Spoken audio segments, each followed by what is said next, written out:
ভাইয়েরা লাগবে নি গো এক্সপোর্টের গেঞ্জি প্যান্ট শার্ট, লাগলে চলে আসেন আমার দ্বারে।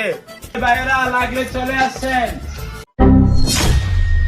রে সৈকত, তোর তো জামা কাপড় রেডি হুরানো গেছে, ফেরিয়ে লাইছে নাকি এত ট্যাক্সুট লবি? কি কস আসলে তো এটা উড়ানো গেছে তাই কি জামা কাপড় জ্যাকসুট লই নাই।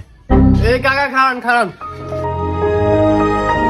হ্যাঁ হ্যাঁ বাতিজা আইতেছি। কি বাতিজা, ভালো মানের এক্সপোর্টের জামা কাপড় লাগবে নাকি? আমার কাছে সব আছে, শার্ট প্যান্ট গেঞ্জি, কোনটা লাগবে তোমার? আরে কাকা তো অনেক কিছু লাগবো, আমার ব্যাগের মধ্যে সবচেয়ে ভালো মাল এটা আরো দিয়ে না, এটা লই। কি ভালো মালটা?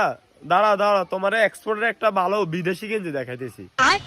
কাকা টিয়া হইলে চিন্তা করবেন না, আর বন্ধুর বাপের লাখ লাখ টিয়া আছে, আপনার কাছে থাই না সবচেয়ে ভালোটা দেন। হ্যাঁ বাতিজা চিন্তা করো না, বসো দেখাইতেছি। এই দেখ, এই একটা এক্সপোর্টের মাল তোমার জন্য আনছি, দেখো দেখছো কি সুন্দর। এই মালটা পড়লে তোমার পুরো কড়া লাগবে, কড়া একদম এক্সপোর্টের মাল। মালটা তো ভালো লাগতেছে। আচ্ছা কাকা ইয়ে পরিচয়টা কেমনি?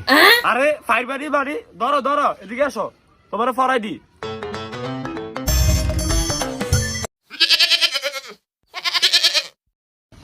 বাতিজা তোমার পুরো কড়া লাগে, একদম কড়া।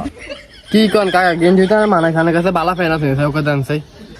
এই নাও বাতিজা, পুরো কড়া মাল এক্সপোর্টের ফ্যান, বুঝছো? তোমার গেঞ্জি লাগে মা ফরাইলে এটা সে মানাইবে। দাঁড়াও তোমার ফরাই দি।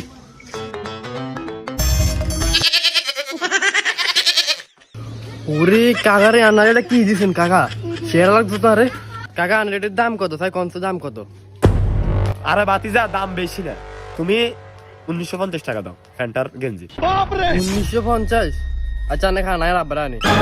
আচ্ছা তুমি তোমার আব্বার আনো লাগবে না, তুমি 50 টাকা কম দাও, তারপরে তুমি তোমার আব্বার আনবো না। না আর আব্বার আনি কেন?